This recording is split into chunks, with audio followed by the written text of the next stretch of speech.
Alright. Well, here we are. We're back on it. That's what we got. So we had some rust holes here, and they brazed over top of it with some really thin sheet metal. I don't know if that's even, I don't know. You know, and I guess it worked good and it served its purpose for a while, but it held so much moisture and stuff inside, and you can see where the rust stopped. You know, it stopped right here. You know, I guess the better way, if you're going to braze it, would have been to go ahead and cut the metal out, braze it in there, seal behind it best you can, and ship her down the road, I guess. But yeah, it is what it is. Now, this stuff did have Duraglass on top of it. Now, I'm not totally sure when Duraglass came out, so that could help date when this was done. But this can't be very old. Honestly, it can't be. You know, I don't know. Anyway, I got that off there so I can have more of a natural, you know, I don't want big humps or stuff sticking out. I want to go ahead and make my patch panel first. Okay? Get it lined out where I want to cut it. Then I'll cut on the inside of it and do my spot welds the best I can. Of course, this brace back here is ate up and gone. You know, so I'm going to do my best to leave it intact so that once I get this off, I can rebuild it. And I'm not too worried about, you know, where the brace goes, because you got all this to go by. All this is going to be staying the same. All this is just straight and flat. It should be straight and flat. So you basically just about got a 90-degree angle here. So long as I get this, you know, this piece landing right pretty close to where it should be, I should be fine. And of course I'll make my adjustments here for my bracket that comes down, and the two bolts go into the rocker panel, so, or the inner rocker panel really. I don't know. Let me see what I get done here. Alright, well, I went for broke, and I broke it. Well, actually it was pretty broke anyway. Got out here to good metal. I basically just started working on making a pattern. Well, let me show you how I started, I guess. Started making a pattern just to kind of get something started, get an idea. You know, I thought about doing a flange weld. Well, I can't flange here. You know, I don't know. No, I really can't. You know, unless I tuck the new piece underneath here, and it's pretty tight in here, and I might, you know, push the fender out, and I just, you know, there's no room for it. I could flange weld here. Problem is, when you get a curve like this, even a slight curve, and you use that flange tool, it'll straighten it out. You know, it'll still be curved, but I've noticed with some other stuff that I did that to. It'll straighten it out a little bit, and then it'll be, you know, it'll be kind of funky, you know. And I don't know. I'm thinking this is going to be the best way to go for this situation. So you can see part of the old fender skin right here. I got it all cut out of the way. First, of course, using my pattern there.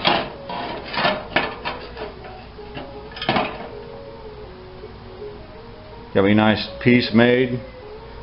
I got the overhang ready to go. After I get her welded on, and I'll fold it on over. But of course, first thing is to fix this. You know,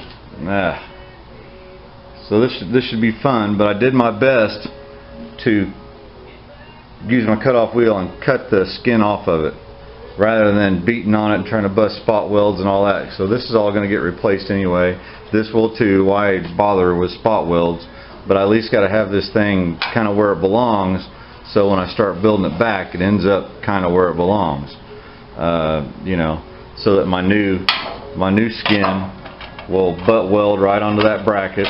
It'll fold over and butt weld right over on this side. You know, of course I got the blue paint there, so I could use a scratch awl and get a really nice tight line there. So I'm going to butt weld it You know, I want it tight or even, you know, just a little bit off.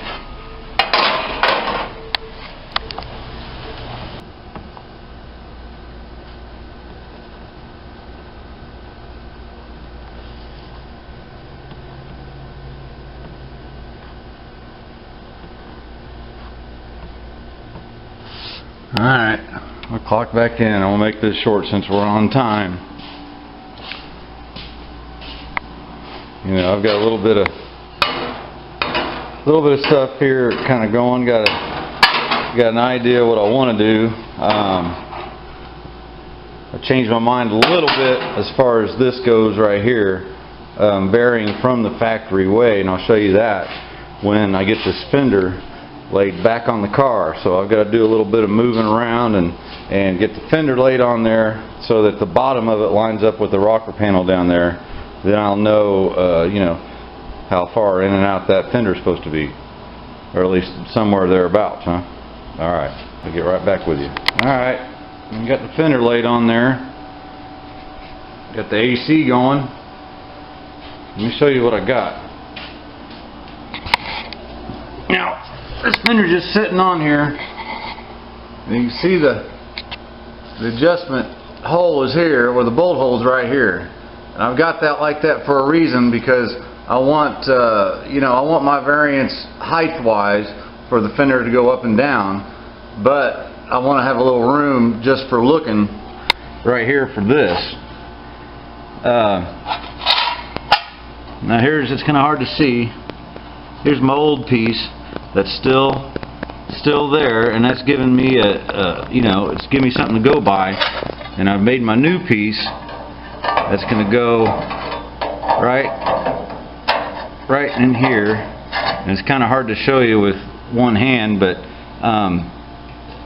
so I'll have this under here to deal with once I get this all welded up. Now what I'll do is I'll cut this down. You know, this will be cut down from here. Right here is where the fender section will land, okay? Pretty close to that, and it'll get spot welded there when I put that all together. But what I want to do, I think I'm going to possibly chop this off right along here, chop it off all the way around, cut the whole thing off. Then what I want to do is I want to have a dish, sort of a dish, so that my bolts, see, I have this whole area here, you know, and this is the part that I rebuilt. This was all gone. So what I'll do is get my panel on here, get this all built up, and get it all on there. Then I'll lay the fender on here again. Then what I'm going to do is add my dish spot so that the bolts, I don't want the bolts all the way down here. In other words, see that I don't want them real far below this rocker panel. I like to have them up in here a little bit so that they're a little bit hidden, because factory, that's kind of how they were. They weren't real, you know, they stuck down a little bit, you could see, and basically what it was an L bracket from here to there, you know, like this, from here to there, from here to there, you know. So what I want to do though is go ahead and weld my L bracket basically to this, but have it curved in so the bolts are up in here just a little bit, and then bolted down. So I think that's how I'm going to do it. I've got all this is really pretty much where like it needs to be, and this is why I put the fender up here, just to make sure that, you know, I was going to land in the right spot as far as this goes. And my original stuff, since this all has been reconstructed, you know, I didn't know, and it looks this way is going to be fine, you know. And so once I get this done and this will be bent in, you'll see the difference there. Once that fender goes back, you know, I'll have me a nice little gap just like here, this nice factory gap, and you'll barely be able to see two bolts going in right here. So I'll drill holes there when time comes, and then drill slotted holes into my L bracket. Then I'll use, of course, I'll put welded nuts in there, and I'll cut it short. I've got a feeling what I might do is cut this all just a little bit short, just enough to weld a nut, inside here. Weld it here on the outside, okay, so I don't mess with any of my good stuff inside here. And then what that'll do too is keep that bracket away from the inner rocker, and let you know there'll be some space for the water to come out and then air to get through there, and it won't catch stuff. That's the reason this all got ate up. You know, it held, the water would get up in here and lay on top of there, get full of dirt and all that. You know, so that way I'll have a couple bosses basically sticking that bracket out just a little bit. But for now, I'm going to work on getting this on here, getting the sheet metal work done and all that stuff. You know, and then once I get that done, I'll get the fender back over here and make my L bracket. I've got an idea for the L bracket. Let me show you that real quick. And it's not so much, I guess it will be an L bracket, but this right here, I'd like to cut this like right along through here, and I've sort of got some marks here. I'm going to cut this out, and I'll use this. Now this will go to the fender, and this will go straight out, okay?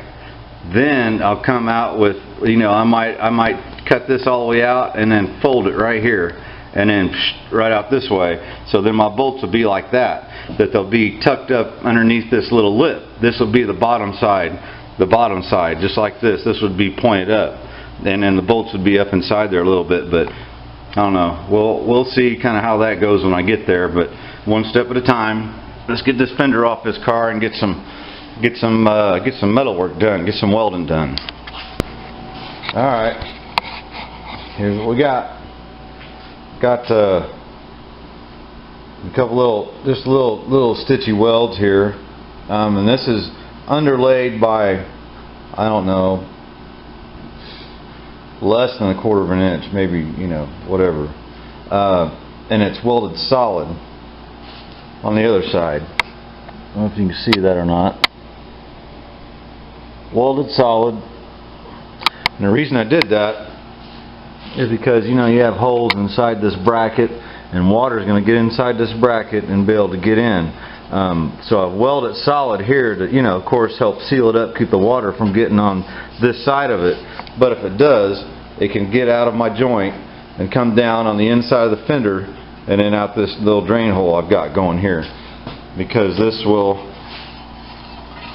of course, have this right on top of it. So I've got my piece made. There's my line. My line works out for my bend over section there. I'm trying a little something different. I've got the edge beveled. You know, it's about it's hard telling what kind of degreed angle it is, but this is beveled. This is beveled. I've had a few times in my other patch panels where I would weld it. I'd grind it down, and what would happen is you know, I'd see a line there, and I'm like, well, what the hell is that? Well, the reason is I didn't get good penetration, and of course you don't want to use a whole lot of heat, you know, to get it. But if both these are beveled, that gets filled up with weld, and when I grind it, there won't be a sharp edge that I'll grind down to. No, that's the theory anyway. But got this little spot right here left, and I'm gonna wait until I get that on there, and I'm gonna cross this over just on the inside with a little piece to you know, strengthen it. This is the original section, and it's still good and solid, thick steel, and I wanted that so that I had something to go by, if you know what I mean. Okay, so I was just getting ready to, you know, rough this up, clean this up, and we got surface rust. It goes up inside here. It goes up inside here. You know. And I thought, and I'm gonna clean this up, metal etch prime the new metal, and then pour P15 this whole thing. But wait, I forgot. I have some of this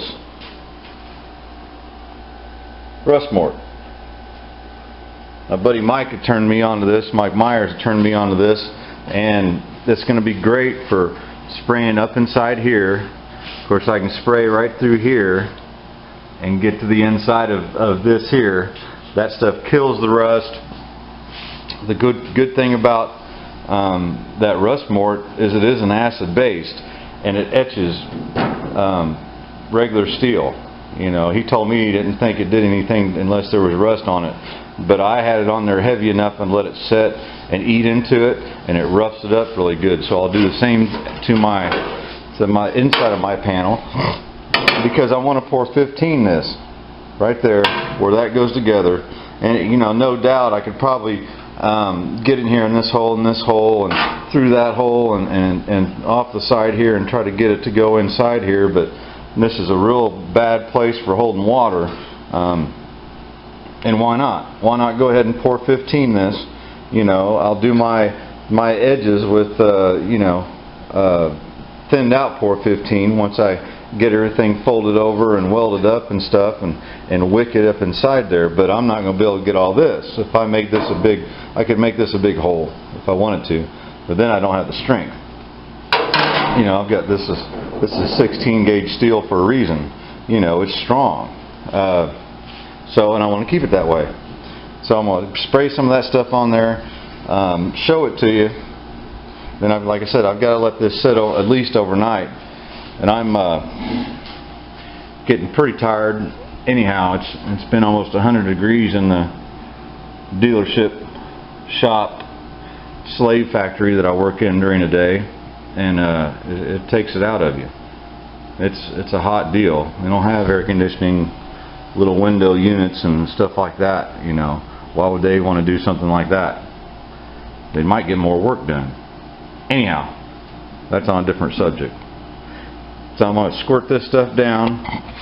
I'll just kind of show you real quick what it looks like, and I need to refill my bottle with my new brush mort. But you'll see almost immediately any kind of rust, surface rust right there, will turn black. And what's funny is you can hear it sizzling. You can hear that stuff going. So it's, you know, hey, if it's not doing something, it sure sounds like it is. And hey, sometimes that's all that matters. But, you know, heck, I'm going to use it. This whole bottle was, this kind of expensive. This is 90 bucks for this bottle with shipping and everything. You know, so you want to use it sparingly, but I think I'll probably use this whole bottle on the rest of this car, and what's another $100 when, you know, I have some money in that car anyhow. But we'll let this go, let it sit overnight. Probably we'll continue this video a little bit longer. I'm trying not to make long videos, but heck, I don't know. I might go ahead and upload this tonight. Yeah, no, probably not. We'll let this soak. I'm going to show you this stuff when it's all dried, and before I put the pour 15 on and get our panel welded on, then we'll end the video. Alright. See you guys in 3/10 of a second. But for me, it might be 3 or 4 days. Alright, well, this stuff's almost dried. I really soaked it down good, and it's been, I don't know, maybe an hour or something like that, and I'm going to let it go a little bit longer, and I want to try to get this pour 15 so I can get it, go ahead and get it, let it set up and dry before I get to welding my panel on here. But I've decided I'm going to go ahead and end this little section of this fender, mostly because I'm going to try out doing some shorter videos and see how my views go, and just kind of play around with the whole deal. And secondly, anybody that has any advice, they have a chance to give it to me before I do something, you know, different. And I might tell you, well, that's great advice, but for me, I have to do it this way or that way, or whatever. I like to give people that kind of a chance for a little bit and just see how that goes. You know, and like I said, we're documenting time on this, not so much to show how much it would cost to do, because I'm not a professional. I'm a guy in a garage, you know, 2-car garage, and that's it. You know, I got a little compressor, a little junky welder, you know, and just random, you know, just stuff. So it's to document how long it takes for a guy like me, that may be like you, and know how long something like this takes to do it the way I'm doing it anyhow. So right now we have, there's 5, 6, 7, 8, 9, 10, 11 and a half hours, and that's starting this fender with paint unstripped to this point right now, 11 and a half hours. So I guess that's not too bad. I could be going along a little bit fast. This time of year I'm a little bit slow after working hard all day in a shop that's not environmentally controlled. It's hot, really hot, so I'm pretty wore out when I do get out here. But you know, I'm gonna upload this video, and I hope you guys do enjoy something out of it. Give me a thumbs up if you can, if you like it. Comment on what you think how I'm doing and all that. That's the good thing about this whole community of YouTube. I've got friends, and we talk back and forth and learn from each other and support each other. You know, I think that's a really cool thing. I try to support my friends on here, people I've never met, but you get to knowing them pretty well. You know, just like they're your friends. So it's kind of a cool deal, and I enjoy doing this and communicating with everybody and having a good time with you and watching your videos, and I sure appreciate you watching mine. We'll see you guys on the next one.